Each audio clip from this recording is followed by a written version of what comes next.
Hello and welcome to the CHDS Master's Thesis Series. Today I'm here with Tom Simons. Tom is a firefighter paramedic with the Salt Lake City Fire Department.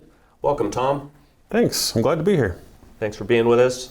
Tell us about how you decided upon your thesis topic. Well, actually, I was working on another thesis topic that I'm still pretty passionate about. However, during my studies, I was a part of an exercise in Salt Lake where we tested the use of emergency medical services in triage at hospitals.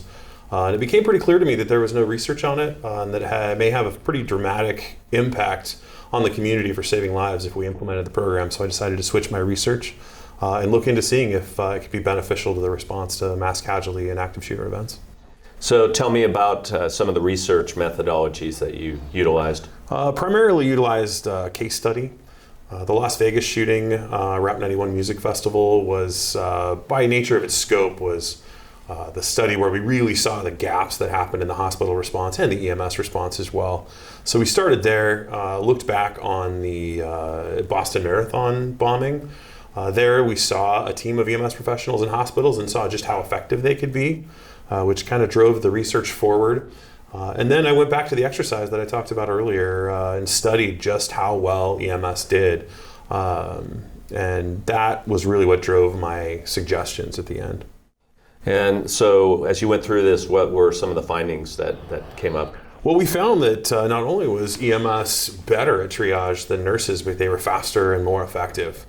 The nurses in the Las Vegas shooting were entirely overwhelmed, didn't know really how to handle the situation. And we saw that in the exercise at St. Mark's. The nurses were overwhelmed. They weren't really sure how to handle the situation. But when we switched over to EMS triage, what we saw was really effective triage. They were more accurate than the nurses. They triaged patients much more quickly. That was the most important thing for me. Do you feel like the better skills coming from the EMS professionals just due to more experience in the field of actually implementing triage as opposed to nurses in an ER? I think so. Yeah, I think that really is probably what it came down to, and we explored that a little bit, not entirely. I didn't want to presuppose too much. But we did, I would say that the EMS has that experience. Not only have they received the training, which the nurses receive as well, but EMS really is their job. They practice triage every day, they practice patient movement every day, and felt like that was probably the reason for their success.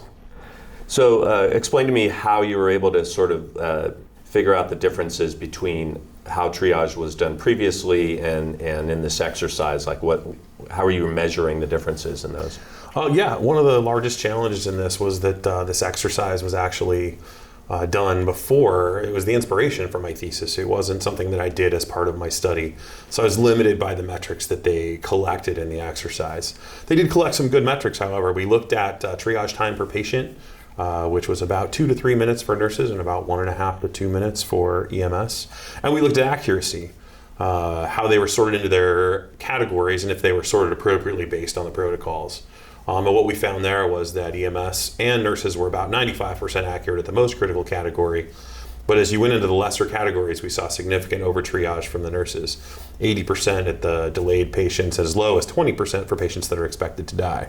Where the EMS crews maintained that mid-90% accuracy throughout the categories, all across all the categories. Now, when you say over triage, are you talking about in terms of categorizing them or in terms of the time that it took to actually get them triaged? Because of course we're trying to do that rapidly as possible. Absolutely. And accurately as well. Over categorizing. So the best category, the 20% where the nurses over triaged those that were expected to die. The other 80%, they actually made efforts to try to save those patients. And in those incidents, like we're talking about with time saving, if we're putting resources towards someone who is not going to make it, we lose resources for those that maybe could benefit from them. So actually identified as some of the weaknesses in the overall triage method. So having nurses do that actually amplified those effects. And I think one of the things that you identified in your thesis is that in these mass casualty type things, there's not an orderly process of people coming into the ER. There's people dropping folks off at the curb and back in a line backed up down the driveway. And absolutely, that was part of the inspiration for this research. Was most of the planning around these events assumes that ambulances are going to bring all of these patients and they'll have received some of that triage on scene. However, what we've seen in all these events, Las Vegas by its scope, obviously, we saw greatly increased. But in all these events, the majority of patients are showing up at the hospitals in police vehicles and private vehicles and Ubers. And the nurses are tasked with doing those jobs we talked about earlier, where firefighters move patients and sort patients, and nurses are faced with those tasks that they're not familiar with, which added to those problems. So Tom, is there anything, as you went through your research, anything that kind of stood out and surprised you? Yeah, I would say the biggest surprise for me when I first postulated that EMS could make this impact was that I would really have to justify where we could take these EMS crews without affecting the overall field response. As I looked at the case studies, though, what I really found was in the majority of these incidents, there was a significant overabundance of EMS crews already available that did not respond to the scene, that were in staging, that were waiting to respond.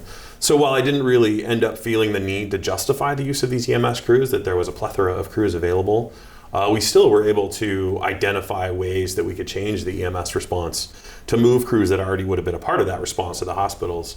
But I was a little surprised that I didn't really feel like that was as necessary as I thought it was going to be. Do you feel like as a result of changing these triage practices that you can make a dent in mass shooter casualties just by getting them to the appropriate treatment quicker? I think so. The case studies consistently identified that while the transport by non-EMS means really significantly overburdened the hospitals, it was beneficial still. I mean, almost by definition, we're saving time, and the faster you get a patient to definitive care, the more impact you can make on saving their life.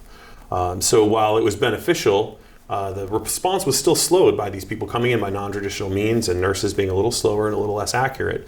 So if we can put the EMS crews into ER triage and we can speed up that process, make it more effective, I feel like we could do it faster. And even in the exercise at St. Mark's, we found a few comments from nurses that said that not only was it beneficial to have those nurses back in the emergency room, but that the more efficient triage outside made it easier for them to do their jobs better. Now, what about beyond Salt Lake City Fire? What do you think some of the implications or applications of your research might be in the broader Homeland Security context? I think that there's pretty broad. I think this could be applied in any jurisdiction. Obviously, all the jurisdictions have different systems, different response methods. I'm starting to hear some whispers now that my thesis topic has moved into my network, that there are some fire departments that are already exploring this or may have even implemented it in a few very rare cases that I've found already. But I think the applicability is very broad. Salt Lake City has committed to me that we will look into implementing these types of systems in the Salt Lake Valley. And I'd like to see how those logistics challenges, which were outside of the scope of this, play out.